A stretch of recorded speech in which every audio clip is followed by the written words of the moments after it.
A seguir, IIGD Irajá. Paulo e Silas. Paulo já era pregador. Silas era outro pregador. Não foram dois que andaram ao lado de Jesus. Jesus já tinha voltado para o céu.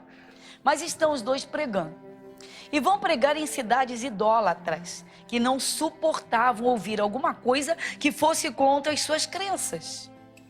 Se você for pregar a palavra para alguém, da sua família ou fora da família, que tem um fervor numa imagem de escultura, se prepare e se consagre. Porque quando você abrir a boca, o diabo vai jogá-los contra você. Se prepare e se consagre, para ganhá-los com sabedoria, com a inspiração de Deus. Porque no momento certo, pode ter certeza que o Espírito de Deus opera. Mas você tem que ter sabedoria. Tem gente que na força quer arrancar as imagens das prateleiras.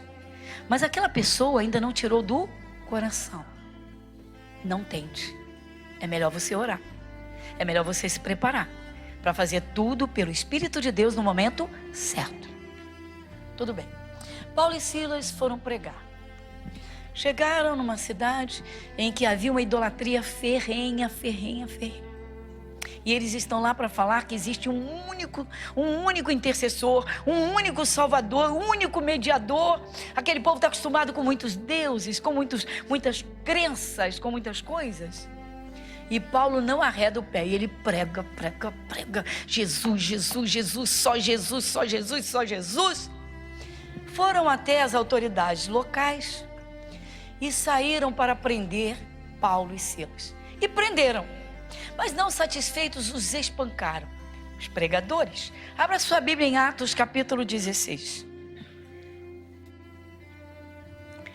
Versículo de número 22. Vamos lá?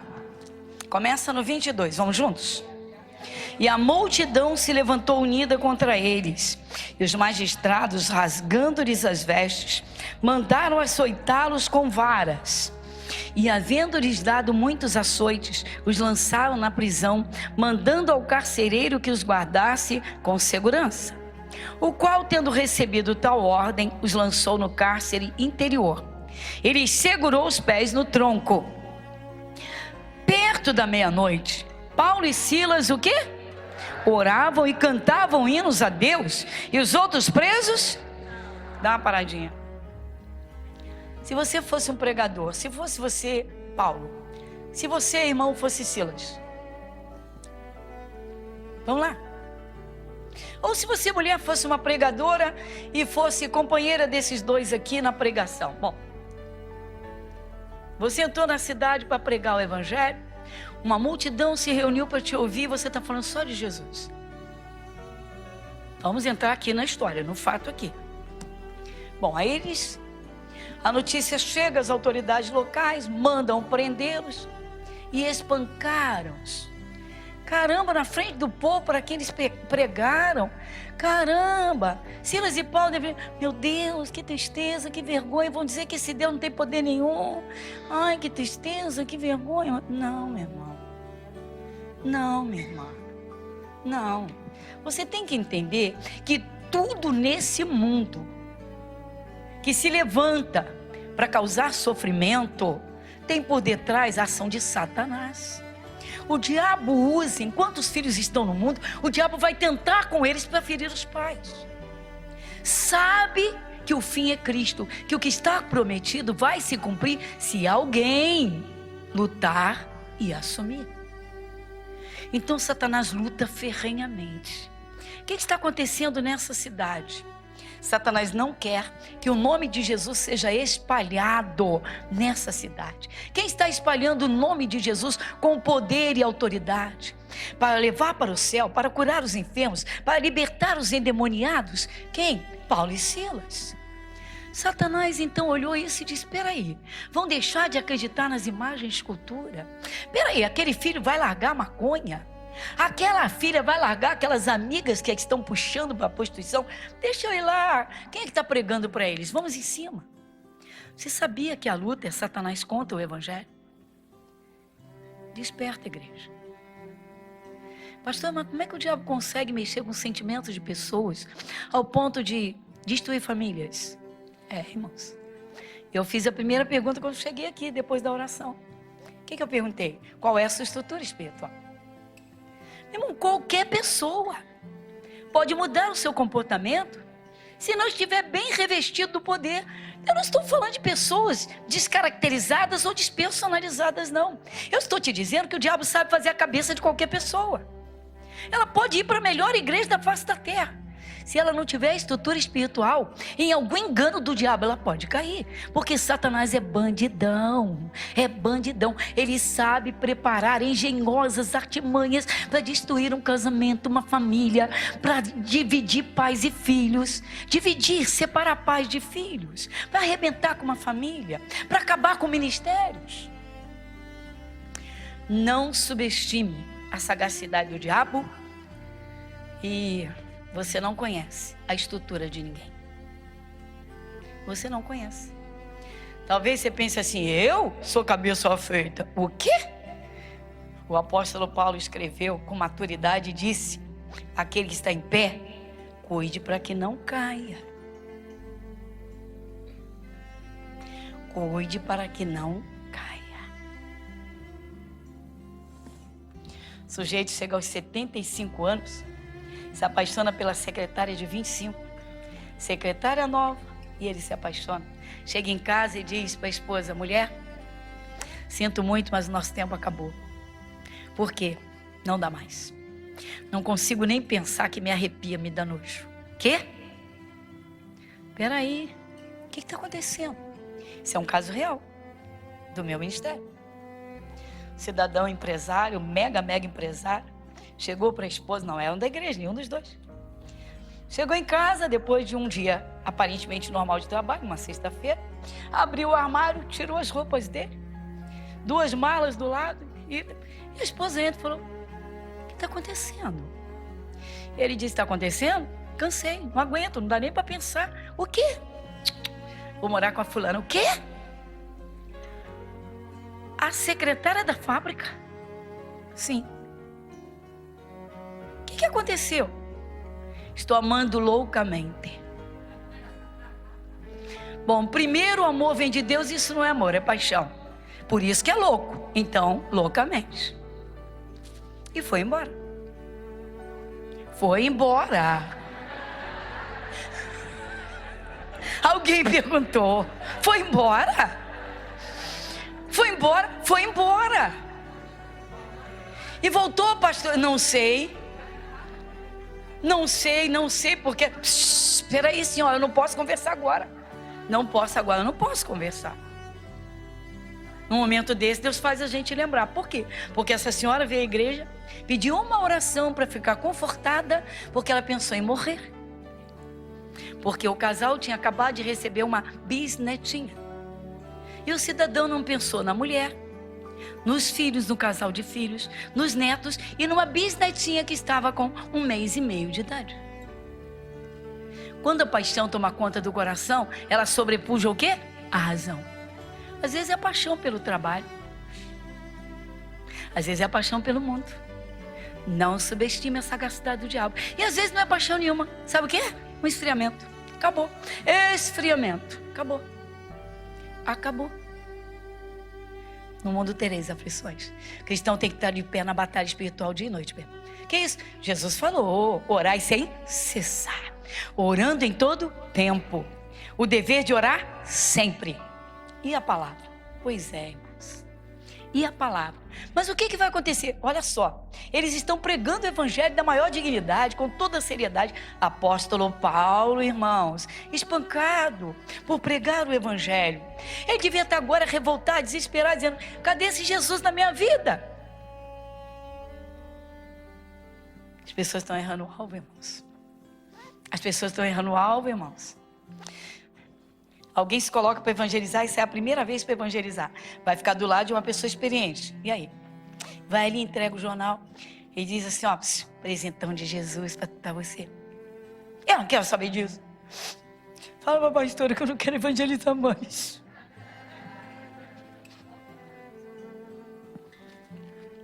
Parece comédia, não parece? Gente, o que é isso? Estrutura. Cadê a estrutura? Tem gente que não tem estrutura para levar um não, irmãos. Ai, fiquei envergonhado, eu ganhei não. Qual o problema de ganhar um não? Tem gente que se o filho não for o primeiro da turma, tirar a maior nota sempre, massacra a criança. A criança se sente massacrada, angustiada. Tem criança sofrendo depressão por causa da pressão dos pais. O filho tem que estar sempre no topo, no pódio. Não pode, ele não pode ser o segundo. Ele tem que ser o primeiro. Para, meu irmão. Acorda, igreja. Para com isso. Nós não estamos aqui no mundo para competir com ninguém. Nós estamos aqui para derrotar o diabo e alcançar o céu. Vencer as adversidades. Mas sabe com quem que se vence? Com Jesus. Versículo 25. Quem vai comigo? Perto da meia-noite. Faltou 24.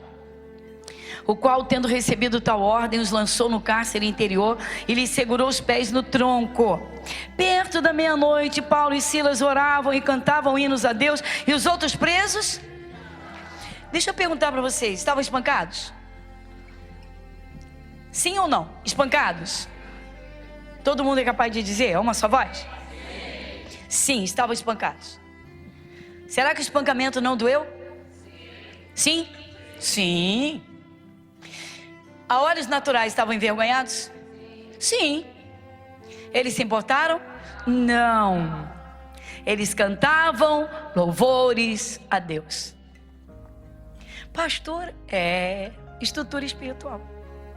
Eles sabiam que Jesus estava com eles. Eles sabiam da maldade do ser humano. Tem muita gente que tem um coração perverso. E enquanto não nascer de novo, vai fazer gente sofrer. Tem esposa que é perversa, só quer a vontade dela. Tem marido que é perverso, só quer as vontades dele. Tem pai que é perverso, escraviza o filho para tirar nota 10 o ano inteiro. Tem filho que é perverso, bate a porta e não respeita uma ordem de pai. Tem que nascer de novo. Consegue, pastor? A fé. Como passa por essa turbulência? Estrutura. Por isso que o Espírito Santo colocou a armadura de Deus, irmãos.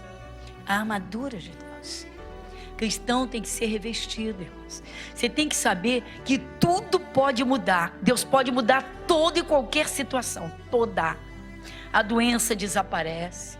As portas de emprego são abertas. A saúde brota no corpo. A restauração de vidas. Mas você não conhece os corações das pessoas. Você não conhece o coração de ninguém.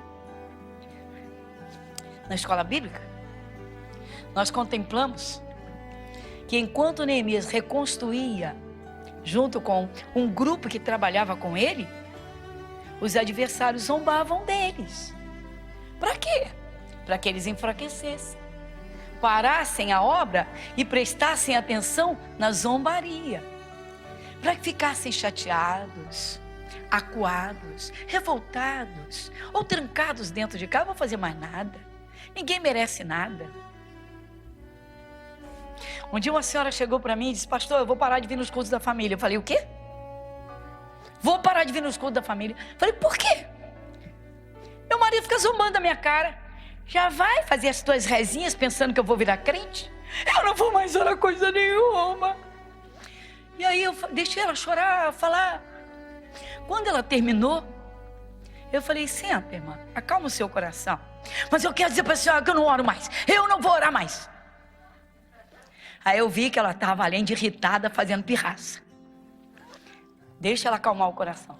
Quando ela terminou, eu só fiz uma pergunta para ela. A senhora me responde uma pergunta? Se eu puder? Pode, com certeza a senhora pode. Se a senhora parar de orar pelo seu marido para ele se converter, a senhora está fazendo a vontade de Deus ou do diabo? Do diabo. Eu falei: a senhora quer fazer a vontade do diabo? Foi a minha pergunta. Se você parar de lutar pela sua família, você faz a vontade de quem? Do diabo. Irmãos, Deus não obriga ninguém a nada. Vamos entender que não é automático. Deus não obrigou Paulo e Silas a pregar. Eles sabiam de uma chamada. Jesus falou duro com Saulo. Saulo, Saulo, por que me persegues? Duro é para ti recalcitares contra os aguilhões. Sabe o quanto você prejudicou o meu povo? Pois você vai ganhar almas para mim. Estou parafraseando.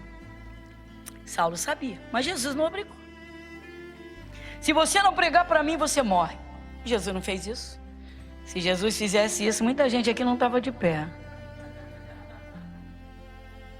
Sim ou não?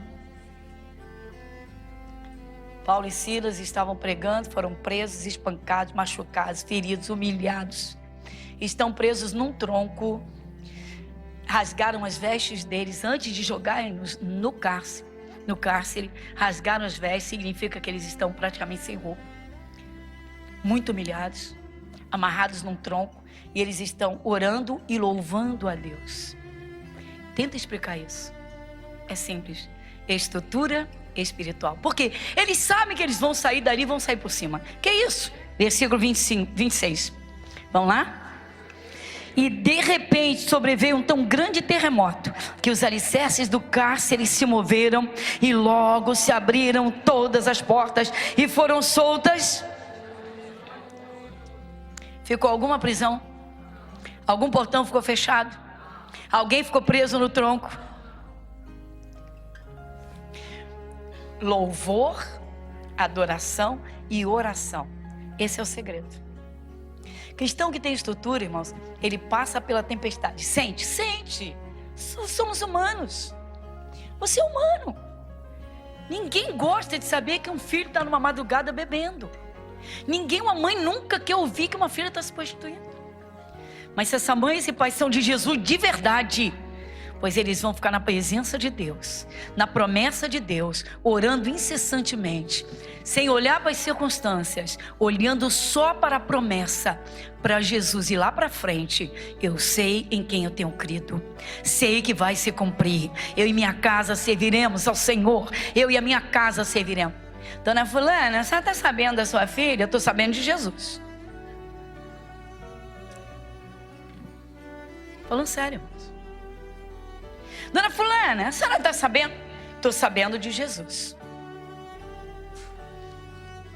Olha que eu tenho experiência no que eu estou te falando.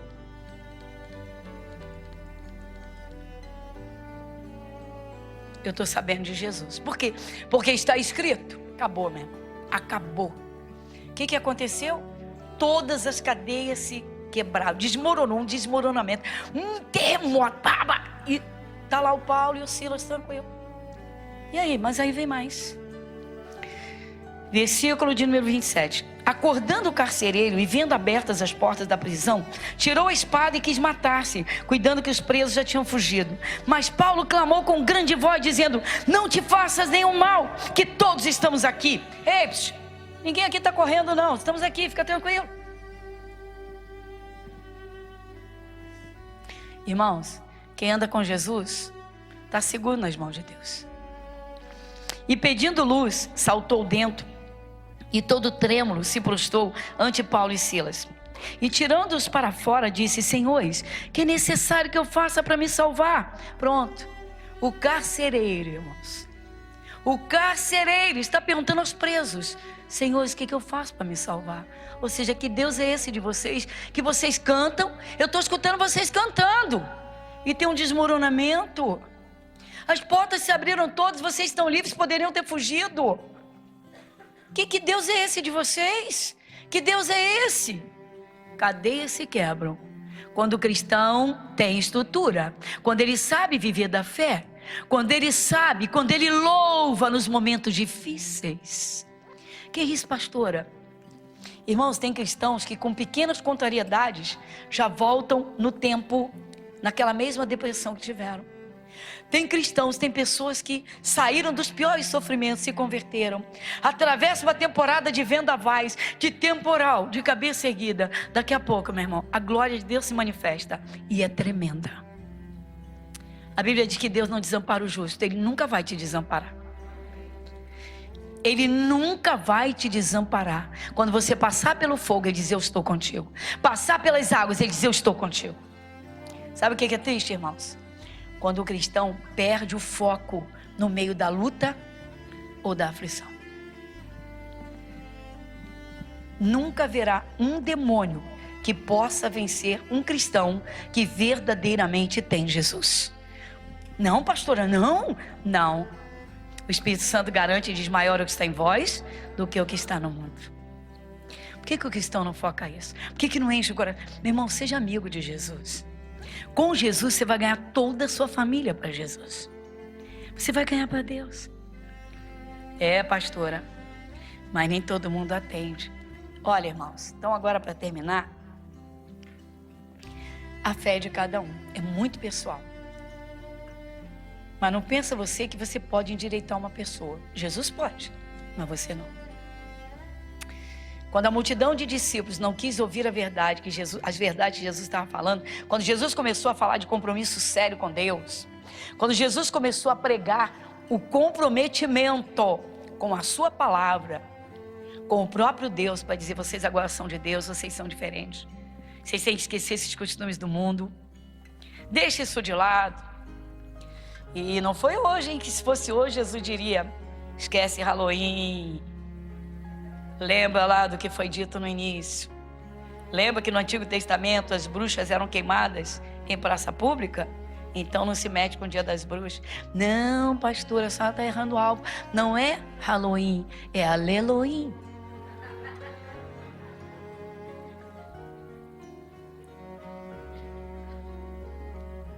Fala isso para Jesus, vai. Fala para ele. Fala para ele. Fala que não é festa junina, tem outro nome, vai. Não brinca, meu irmão. Quando Jesus começou a apertar com os discípulos, esse é um outro problema, irmãos, que os pais enfrentam com os filhos. Tem épocas do ano que as escolas fazem festas comemorativas como se fossem folclóricas, como se fossem festas culturais, mas são festas de idolatria. E quando os pais levam os filhos no caminho do Senhor Jesus, sabem que coisas podem contaminar. E dizem: meu filho, ó, você pode se envenenar espiritualmente. Você pode abrir porteira para o diabo. Ah, meu pai é crentão, minha mãe é crentona. Tem que lutar, meu irmão. Tem que lutar. Obrigar? Complicado. Criancinha, você diz: vamos lá, tomar banho, vamos usar o mar e vamos para a casa do Papai do Céu? Vamos embora? E depois de adulto? Se não criou raízes? Eu acho interessante, tem pais, irmãos, que parece que os filhos são de papel. Caiu uma chuva pesada, eu pedi a um dos pastores que abrissem o culto e fui para a porta recepcionar as pessoas. De propósito, porque estava chovendo. E aí chegou um casal, e aí eu perguntei: cadê as heranças? Ah, ficaram com a mamãe dormindo porque está chovendo. Eu falei: peraí, vocês não têm carro, não vieram de carro? Sim. Mas eles não iam pegar chuva. Sai de casa, entra no carro. Entra aqui na garagem, é coberta. Estava um pouco frio, a gente não quis tirar isso da cama. Por que não vieram no culto das 10 então, para trazer as crianças? A gente prefere deixar eles dormindo, porque a semana toda eles acordam cedo para ir para a escola. Agora foi forte. Agora mexeu com o meu instinto cristão. Eu falei: vem cá, de segunda a sexta vão para a escola, vão, com chuva. E um domingo para a casa de Deus, por causa da chuva, não traz as crianças. Eles acordam cedo para a escola secular. Para Jesus, para ouvir a palavra de Deus, não pode. Falei: senhores, sinto muito. Podem ficar chateados. O casal precisa se converter para poder converter seus filhos. Fui dura. Sabe o que eu disse para eles? Hoje os senhores não colocam os filhinhos de vocês no caminho do Senhor. Jesus disse: ensina o menino no caminho. Lá na frente vocês podem sofrer por não fazerem seus filhos criarem raízes na casa de Deus. E aí, pastor, estão na igreja? Não, claro que não.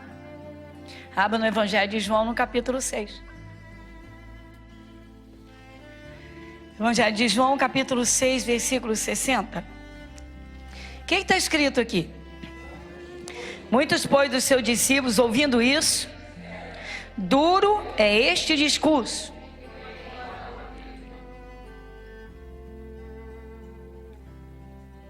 Vocês estão pensando, irmãos, que Jesus vai carregar no colo de dia e de noite? Vai ter um momento que ele vai dizer, caminha que eu estou contigo, vai. Teu filho nasceu, a mamãe bota no seio. O papai faz brincadeirinha e gracinha porque quer que o filho conheça bem. O bebê ri pro papai, o papai fica feliz da vida, tira foto para todo lado, conta para todo mundo. Teu filho cresceu. Teu filho está com 5 anos. Você ainda ajuda ele a dar uma comidinha lá na boca, já não precisa. Teu filho está com 20 anos. Você vai dar mamadeira pro seu filho?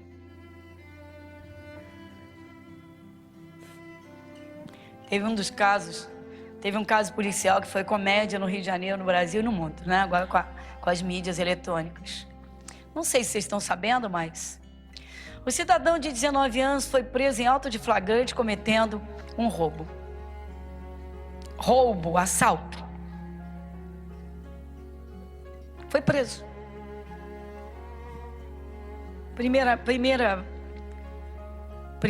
Réu primário, primeira prisão. E aí chorou, ficou na delegacia aquela noite, isso foi à noite. Chorou a noite toda. Chorou igual criança. Quero minha mãe, quero minha mãe. Isso mesmo. O policial de plantão à noite chegava lá e dizia, rapaz, cala a boca. Os outros querem dormir. Tá vendo que tem preso aí querendo dormir? Eu quero minha mãe, preciso falar com a minha mãe, eu quero minha mãe. Aí quando chegou de manhã, esse policial deu notícia ao delegado dessa história. Só, o sujeito chorou a noite toda, mas chorou de perturbar, que é a mãe, que é a mãe. O tal delegado, não vou dizer de onde é, senão alguém vai criticar. O delegado virou-se e disse, tá bom, pega lá o número do telefone da mãe e vamos ligar para ela. É maior de idade, não precisaria. Aí vai lá, liga para a mãe, ele quer a mãe. Aí tá bom. Aí a mãe vai lá.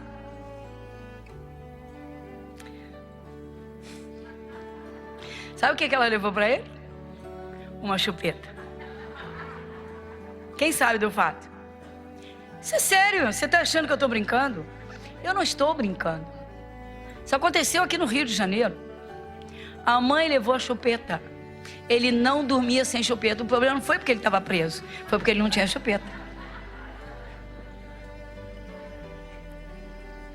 Isso é fato, gente. Isso aconteceu. Para terminar, eu vou dizer para você que muita gente que aceita Jesus e não cresce espiritualmente, é assim, é um bebê. É isso mesmo. Não cria estrutura. E o mais triste é que alguns que não criam estrutura, quando os ventos sopram forte, sabe o que fazem? Então, lê o versículo 66. 66. Lê comigo, 66. Desde então, muitos dos seus discípulos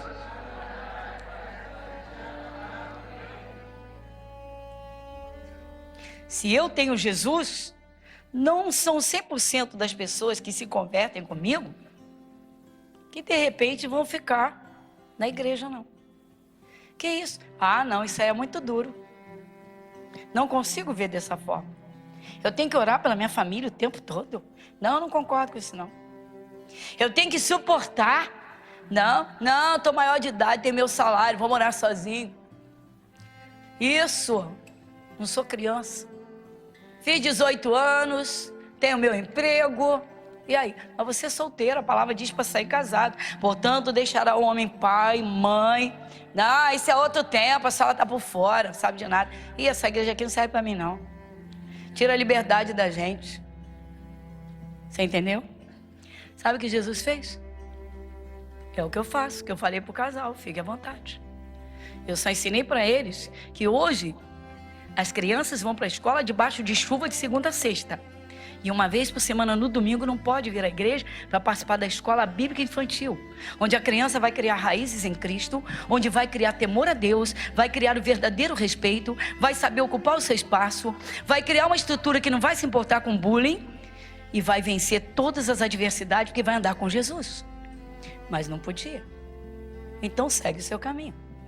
Depois muitos voltam chorando e dizendo, pastor, se eu tivesse ouvido.